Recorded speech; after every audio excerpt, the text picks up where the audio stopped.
деревьев листья поопали. Пришла весенняя пора.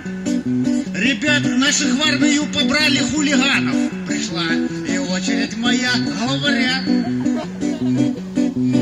Пришла повестка сельсовета, елки-палки. Явится райвоенкомат, Горанглин. Мамаша в обморок упала с печки на пол. Сестра сметану пролила 8 литров прямо в рот. Летять по небу самолеты, бомболеты, аэропланы, бомбовозы. Хотят засыпать нас землей черноземом, червяками. Идет по полю Сифросиня, морда синя, в больших кирзовых сапогах, 47 на босу ногу, шо под мышкою не терла. За ней шурует санитарка, звать Тамарка. Давай тебя перевяжу, сикость-накость грязной тряпкой, а иначе не могу.